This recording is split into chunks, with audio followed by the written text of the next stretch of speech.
Programa O D da Questão, um oferecimento Unikitchen, M2 Marmoraria, Ana Abelha, Piso Prime. Nada além do que uma ilusão, o amor que por você caminha ao meu encontro vem. Nada além. Esse é Orlando Silva, cantor das multidões, para anunciar o entrevistado de hoje. Orlando Silva, o ministro dos esportes, 6 anos do governo Lula, deputado federal, vice-líder, né, do governo na Câmara. E vamos falar aí do impeachment do Eduardo Cunha.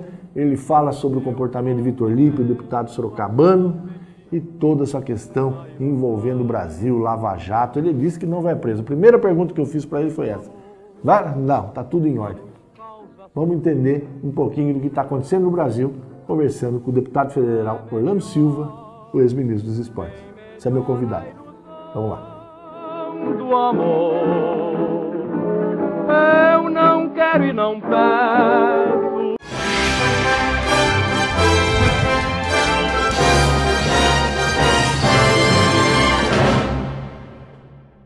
Dentro da questão de hoje com o ministro Orlando Silva, né, deputado federal. Seja bem-vindo, ministro. Uma alegria recebê-lo aqui em Sorocaba. Obrigado, Deda. Um prazer conversar contigo, conversar com os telespectadores. Legal. Ministro, vamos começar com aquilo que é do momento aqui, né? Operação Lava Jato. Há algum risco de ir para a cadeia? Não, graças a Deus. Você ficou 6 anos ministro do governo Lula, né? Hoje a gente tem todo esse processo. Como é que você está entendendo isso? Olha, eu considero que é parte da evolução institucional do Brasil. A corrupção não começou no Brasil com o PT, nem com a Dilma, nem com o Lula. Mas agora há luz sobre a corrupção. Você tem a Polícia Federal aparelhada, capacitada para investigar, você tem o Judiciário que funciona, você tem o Ministério Público autônomo de fato, e o que nós vemos no Brasil é isso. E o que é importante, aquela ideia que o povo tinha de que cadeia era feito para pobre, para trabalhador, e que o colarinho branco nunca seria alcançado, caiu por terra. Você tem poderosos da política e da economia na cadeia. Quem tiver culpa, tem que pagar. Acho que o grande exemplo disso que você está falando, eu acho que mostra a força das instituições hoje do Brasil, é a prisão que a gente teve, né, nesse finalzinho de julho, do almirante, né, da Marinha, o Otton Silva, que estava lá na Eletronuclear, e ele tem uma relação muito forte com Sorocaba, porque ele era o comandante da Marinha no projeto experimental de Aramarca, aqui em Iperó. Então isso criou um grande impacto, inclusive aqui para a gente. E era inimaginável, né, no regime militar que alguém das Forças Armadas pudesse ser preso. Então quando você coloca essa questão, eu acho que corrobora muito com isso. Mas, você já deve ter ouvido, as pessoas argumentam que isso é discurso da situação. Não é discurso da situação? Olha, eu acho que contra fatos não há argumentos. Olha, havia um chefe do Ministério Público Federal que era conhecido como engavetador-geral da União, ao invés de ser o procurador-geral da União. Então, que havia Geraldo Brindeiro, que havia uma restrição à investigação, isso é um dado da vida, não é um problema de vontade. Assim como, basta olhar e ver. Por que as pessoas não tinham, jovens inclusive, não tinham interesse em participar da Polícia Federal? Porque o salário era muito baixo, porque não tinha equipamento, porque não tinha autonomia. Basta ver o resultado dos concursos, a valorização dessas carreiras. O mesmo posso falar sobre o Ministério Público, que, aliás, nem existia Ministério Público até a Constituição de 88. É uma instituição nova, que vai se formando, se desenvolvendo. Evidentemente que a diferença é completamente distinta da realidade que nós vivíamos antes. Mas o que importa para mim não é ser a partir do A, B ou C. O que importa é o seguinte: quem tiver responsabilidade tem que ser apurado. Eu sempre defendo o devido processo legal, porque no direito, eu estudei direito, a chamada presunção de inocência. Até que você seja condenado, que seja provado que você é responsável, presume-se a sua inocência. Como minha mãe dizia, confie em todo mundo até que lhe prove o contrário. Eu sou desse jeito, confio até que prove o contrário. Agora, se for apurado, comprovado, a denúncia feita, tem que ser punido, independente de quem seja. Você era o ministro do esporte, né, no momento que o Brasil foi escolhido para a Copa do Mundo, aí tem todas essas questões dos estádios, todo mundo fala muito de corrupção. Qual que é a realidade disso? Olha, a Copa do Mundo, a meu juízo, foi um bom investimento para o Brasil. Por quê? Primeiro que nós transformamos destinos turísticos brasileiros, que eram desconhecidos para o mundo, em destinos conhecidos. Veja, o Brasil recebe cerca de 6 milhões de turistas internacionais por ano. É muito pouco. Só o Peru recebe essa mesma quantidade. Então, a primeira vantagem é projetar o Brasil no mundo. Segundo, antecipamos investimentos que mais cedo ou mais tarde o país teria que fazer. Eu era ministro, caminhava nos aeroportos. O pessoal me parava e falava assim, ministro, imagina na Copa como é que vai ter esse aeroporto. O que aconteceu? Tudo aconteceu perfeitamente bem. E mais, o governo, provocado pela Copa, mudou o sistema de gestão de alguns aeroportos, fazendo concessão para o setor privado, o que é uma coisa ótima, bem avançada, e melhorou os aeroportos. Ou seja, a Copa estimulou mudanças na gestão e na infraestrutura. E nos estádios, me permita, e os estádios que a turma reclamou muito, veja, agora, nesse Campeonato Brasileiro, foi feita uma pesquisa pela Folha de São Paulo que aponta o seguinte, a média do brasileiro é de cerca de 14 mil torcedores por partida. Nos estádios novos, sobe para 20 mil. Nos antigos, desce para 10 mil. Por quê? São estádios mais confortáveis, mais seguros, mais atraentes para a população. Portanto, eu creio que também, do ponto de vista esportivo, é um ganho importante ter arena de última geração. Ministro, o que aconteceu desse Brasil próspero do qual você estava presente para essa crise de hoje? O que a gente chegou a esse ponto? Primeiro, há uma crise que não é brasileira, há uma crise mundial. Isso não é discurso? Não, veja, olha os números da economia uma vez mais. Começou nos Estados Unidos, migrou para a Europa e teve uma repercussão brutal. É uma das maiores crises desde 1929 que vive o mundo. Então, esse é um dado da realidade. O Brasil sobreviveu durante o segundo mandato do Lula, quando começou essa crise, e um pedaço do mandato da presidenta Dilma. Por quê? Porque as commodities, né, os produtos primários que o Brasil exporta, e são muito importantes para a nossa balança comercial, estavam com uma valorização maior. Porque os BRICS, incluindo a China, tinham uma taxa de crescimento econômico maior. Quando a crise atingiu os BRICS, quando houve a desvalorização das commodities, o Brasil não suportou. Portanto, eu diria que primeiro tem um fator externo. Segundo, tem fatores internos.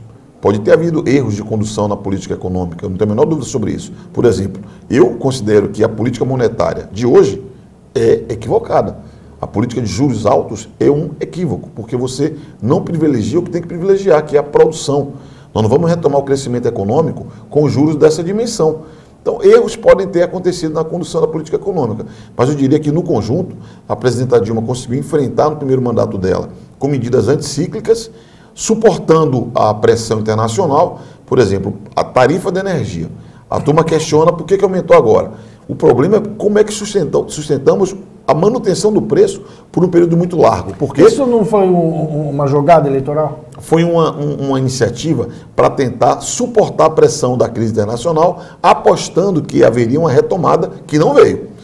Porque não é igual uma poupança. Se você está desempregado, você tem sua caderneta de poupança, você consegue usar durante um tempo. Você vai acabar aquela poupança e tem que retomar o emprego. A mesma coisa na crise. A aposta que nós fazíamos é que a crise teria um fôlego menor do que ela está tendo. Ela continua e continua se agravando, porque agora a China é uma má notícia para o Brasil, os resultados da economia da China. Tá, retrocesso. Agora, essa questão, ela leva a uma outra, que é do impedimento, do impeachment da presidente Dilma, né? É um assunto que sempre está em voga.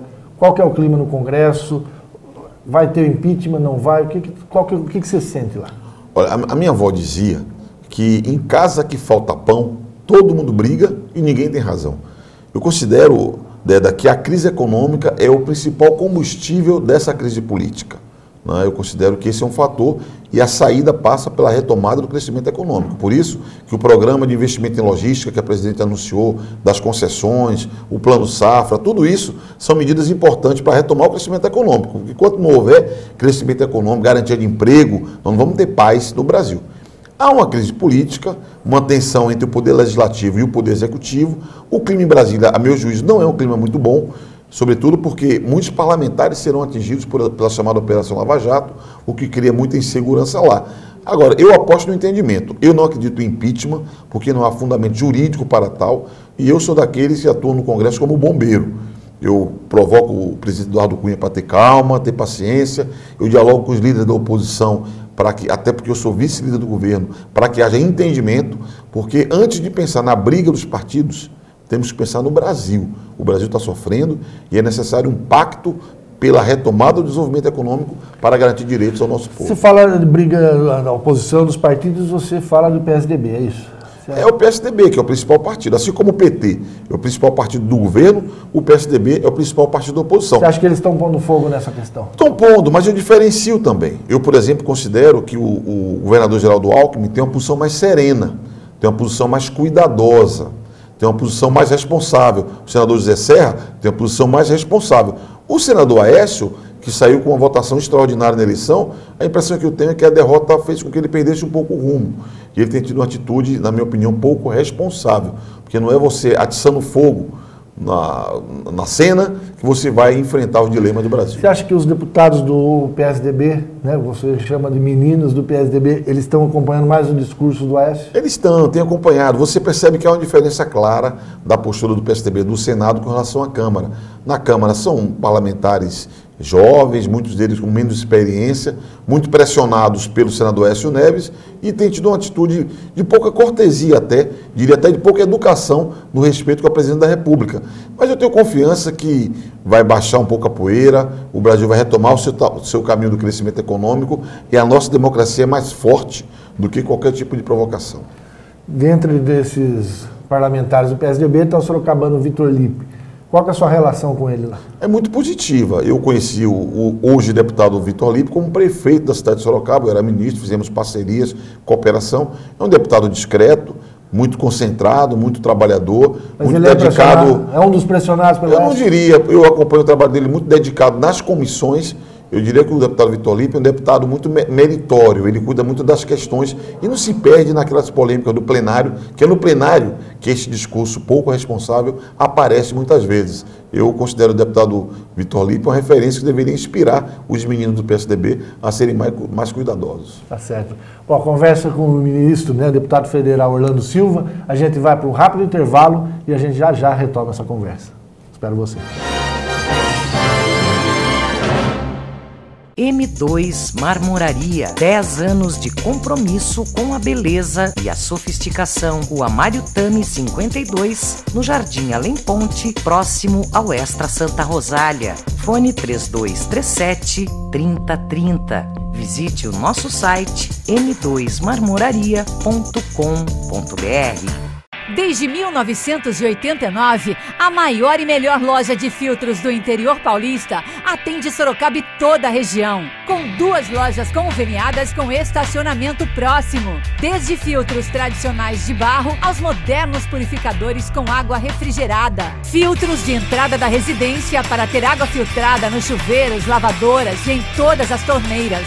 Bebedouros para academias, comércios e indústria. Nós cuidamos da sua saúde. Estamos de volta com o Dedo da Questão, hoje conversando com o ministro dos Esportes durante 6 anos do governo Lula, Orlando Silva, deputado federal, vice-líder da bancada do PT lá na Câmara, né? Tá lá no calor, né? Qual que é a realidade, né? Daqui a pouco vocês estão de volta do recesso, né, o Eduardo Cunha no olho do furacão. A pauta segue normal ou antes vai ter que resolver toda essa questão envolvendo o presidente da Câmara? Olha, o presidente da Câmara, ele, até onde eu sei pelas notícias de jornal, ele foi alvo, digamos assim, da delação premiada de um dos depoentes da Operação Lava Jato. Ele, pelo que eu sei, requereu que o Supremo recolha essas informações e ele já é alvo de um inquérito, já um inquérito em que ele aparece arrolado como um dos investigados. É muito ruim para casa, é muito ruim para a Câmara, mas eu espero que essas questões sejam esclarecidas rapidamente. Quem tiver responsabilidade tem que ser responsabilizado para que a Câmara possa cumprir com o seu papel. Veja, nós estamos no meio da votação de uma reforma política. Então a instabilidade que a Câmara vive atrapalha a votação da reforma política. Eu falo muito da retomada do crescimento econômico. Parte das medidas passam pela Câmara dos Deputados. O ajuste fiscal passou pela Câmara, a questão da desoneração da folha passa pela Câmara, agora a mudança da contribuição sobre o lucro líquido dos bancos passa pela Câmara, e a instabilidade política atrapalha. Os passos devem ser dados para criar um ambiente adequado para o crescimento econômico. Espero que possamos evoluir rapidamente. Mas com a sua experiência, você acha que essa é a primeira questão ou vai se ignorar ela e vai tocar a pauta? Eu creio que essa é uma questão que está na pauta do país, né? A Operação Lava Jato, ela vai seguir. Ainda ontem começou a nova fase dessa Operação Lava Jato, e o Brasil vai ter que conviver com essa realidade. E não imagino que isso vai atrapalhar ou impedir que a Câmara continue funcionando. Espero que não atrapalhe, porque o Brasil urge que nós tomemos medidas importantes lá. A gente, dentro de todo esse clima, né, o que está muito claro, a gente falou um pouco dessa... O senhor falou do senador que instiga a oposição no PSDB. O que a gente tem muito claro é um clima de ódio, né? Acho que esse é o termo em relação às duas partes, né? Você tem o grupo azul e o grupo vermelho. Quem está com o PSDB e quem não está. Isso tem uma situação que eu julgo assim, muito grave, assim, para a estabilidade, para o que pode acontecer. Mas qual é o fruto disso, ministro? Olha, eu tenho preocupação com o ambiente do Brasil, o ambiente de intolerância e mais, e um ambiente de cultura de violência. Eu fui vice-presidente de uma comissão parlamentar de inquérito que encerrou agora há pouco uma investigação sobre a violência contra jovens no Brasil, jovens negros e pobres no Brasil. Os números são assustadores. Vou te dar um exemplo. No Brasil, são vítimas de homicídio mais de 50 mil pessoas por ano. Nos Estados Unidos, são 5 mil pessoas por ano, sendo que os Estados Unidos têm uma população maior do que a do Brasil. No Brasil, só jovens, são mais de 30 mil mortos por ano. 30 mil homicídios é igual à soma de todos os conflitos armados do mundo. Estou falando da violência contra a vida, de homicídios, porque é parte de uma dinâmica social no Brasil que precisa ser enfrentado, que tem impacto na violência urbana, social, mas tem um impacto também na vida cotidiana. Há uma intolerância com a política, mas a intolerância religiosa, a homofobia no Brasil, que tem produzido violência. Então eu creio que nós temos que cultivar uma cultura de paz. Isso não é só para a política, não. Na política talvez seja oportuno que um lado ou outro erga a bandeira branca para que a gente busque entendimentos. Mas me interessa muito na sociedade, porque a sociedade brasileira está se convertendo numa sociedade violenta. Você acha que o parlamento é reflexo dessa sociedade? Esse ódio que tem hoje entre essas duas grandes lideranças, esses dois grandes partidos, é reflexo disso da sociedade? Ou ao contrário? Houve uma forte polarização política nas últimas eleições. Só que a tradição do Brasil é a tradição de se respeitar os resultados das urnas, independente de qual seja ele.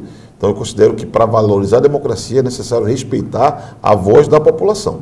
O parlamento brasileiro é a cara do Brasil.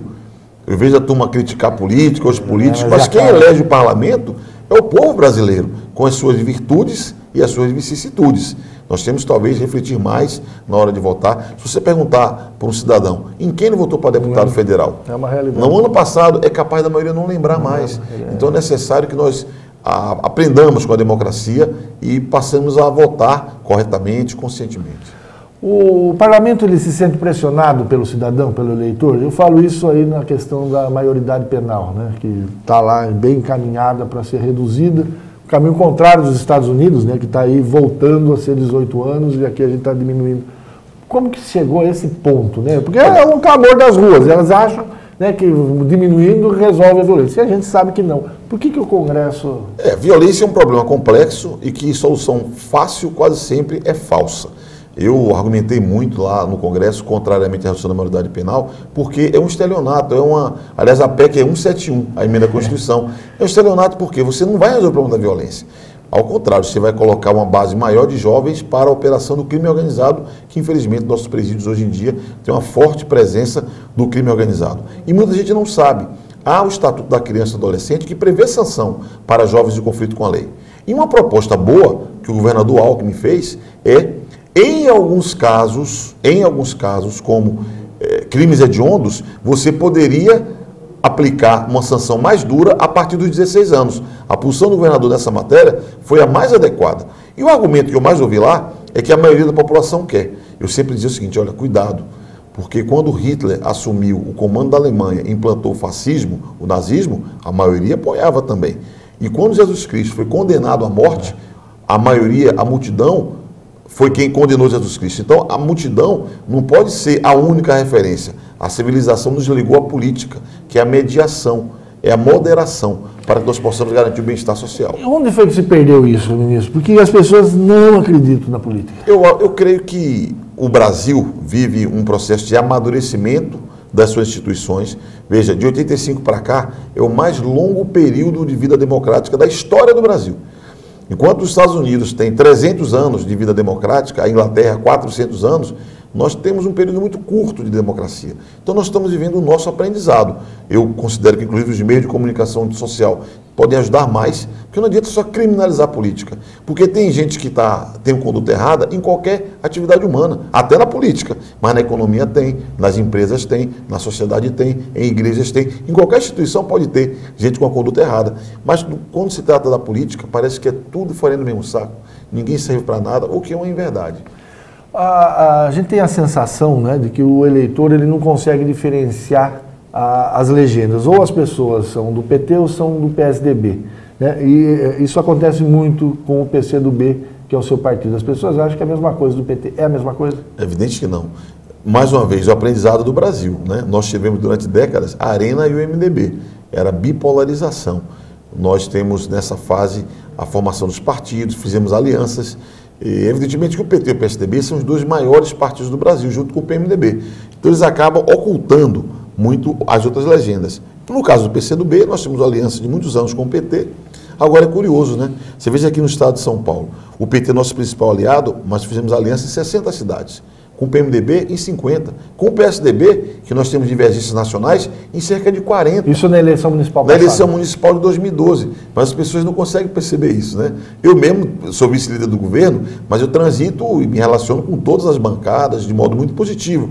Eu creio que é parte do processo. Quanto mais candidaturas a prefeito nós apresentarmos, mais visibilidade o partido vai ter, mais autonomia, mais identidade junto à população. É aquela coisa que o senhor costuma falar de que se não tem jogo, não tem torcida. Time que não joga não forma torcida. Então, nosso desafio é disputar cargo majoritário.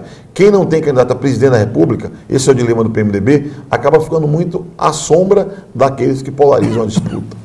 Ministro, o Partido Comunista do Brasil, né? Então, a essência é o comunismo. Existe espaço para o comunismo no século XXI? Eu creio que existe. Enquanto houver injustiça no mundo, eu considero que a estrutura do capitalismo, do sistema capitalista, que permitiu muitos progressos para a humanidade, muitos progressos, civilizatórios inclusive, tem alguns entraves, que a desigualdade é muito grande. Se você olha no mundo, a desigualdade continua crescendo no mundo, porque o Brasil viveu uma fase de diminuição de desigualdades regionais e sociais, mas no mundo há uma acentuação dessas desigualdades. Então eu considero que é necessário você ter um outro regime, um outro modelo. Nós sonhamos o quê? Com a sociedade democrática, livre, justa, com as mesmas oportunidades para todos. Tem que ser uma ideia de socialismo adaptada à realidade de hoje e à realidade do Brasil. Tem que ser um projeto brasileiro. Você sabe que tem uma história lá em casa, né? Meu pai morreu já há 15 anos, com 75 anos, imigrante da Itália, meu avô e tal. E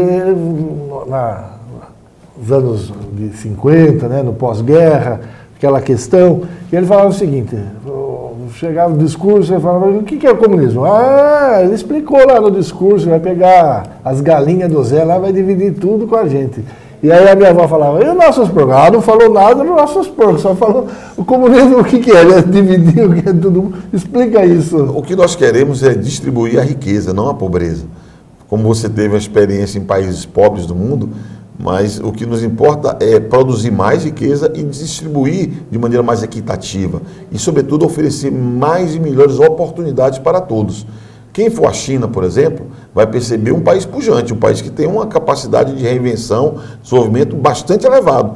É uma inspiração mais ou menos como aquela, do ponto de vista da economia. Né? Claro que a China tem suas características culturais, políticas, etc. Mas do ponto de vista da economia, de crescer mais, de distribuir, a gente quer acabar com aquela história de... Não há o risco de pegar do vizinho, é isso? Não, não tem. Aquela história de crescer o bolo para dividir, que o Delfim falava nos anos 70, o bolo cresceu, e quem comia era sempre os mesmos. Nós queremos fazer o bolo crescer e dividir, de fato, para que todo mundo possa participar da produção de riqueza do Brasil. Bom, a gente chegou ao final, né? Queria agradecer a sua presença, desejar sucesso. Mas não posso deixar de perguntar, esse Orlando Silva, homônimo do cantor, é isso? Ou coincidência, ou seu pai era fã? Meu pai era fã do Orlando Silva, que aliás foi o primeiro grande astro pop das artes do Brasil, né, muito popular, e me brindou com esse presente que eu considero, porque é uma pessoa que eu admiro muito a história. Você gosta de cantar? De vez em quando, em casa, aqui é demais. Outro dia no rádio eu até brinquei, mas aqui diante das telas da televisão eu tenho responsabilidade. Por isso que eu estou provando. Ministro, obrigado, sucesso. Viu? Obrigado, um grande abraço a todos que nos acompanharam aqui. Bom, a gente vai para um rápido intervalo e eu volto para o café final. Até já. M2 Marmoraria, 10 anos de compromisso com a beleza e a sofisticação. Rua Mário Tami 52, no Jardim Além Ponte, próximo ao Extra Santa Rosália. Fone 3237-3030. Visite o nosso site m2marmoraria.com.br. O seu ambiente precisa ser como você, único. Você quer um ambiente com o seu jeito, com o seu estilo. E isso você encontra na Eleg Ambiente, a mais nova loja de móveis e decoração da cidade. As melhores marcas, designs diferenciados e produtos exclusivos como você. Venha conhecer Eleg Ambientes. Rua João Wagner Wey, 880, Jardim América, 3032-0347. A Unikitchen está localizada na cidade de Sorocaba e rapidamente conquistou o mercado atendendo consumidores exigentes que buscam muito mais que diferenciais de beleza e tecnologia. Perfeitamente adaptada às tendências globais e necessidades do nosso tempo, a empresa busca as mais variadas soluções para o seu dia a dia. Os eletrodomésticos, metais e louças comercializados e a consultoria prestada são referência no interior do estado de São Paulo, sinônimo de qualidade, exclusividade e respeito ao meio ambiente. Bom, esse foi o dedo da questão de hoje. Uma conversa bacana com o ministro Orlando Silva, né? Falou de toda essa questão do impeachment, da intolerância, enfim, tá lá confiando que o Brasil dá certo. Tomara, né? Eu sou a favor da questão que se resolva, né? O que não dá é ficar com essas picuinhas atrasando a vida de todo mundo. E café de hoje. Agora sim, hein, Ju? Eu tô café com adoçante na outra entrevista, tá louco, esse aqui tá gostoso. Olha, quero tomar esse café com toda a equipe aqui de Ipanema, o Alexandre Moreto, Urbano, né, a Rosana Pires, o Cepa e com o meu amigo José Roberto Herculin. Prometo convencê-lo a dar uma entrevista aqui pro Dedo da Questão. Com vocês, Dedo da Questão de hoje.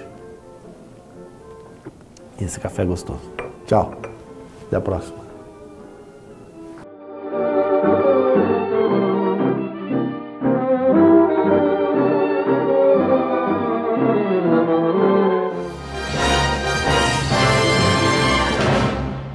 Você assistiu o D da Questão, um oferecimento Unikitchen, M2 Marmoraria, Ana Abelha, Piso Prime.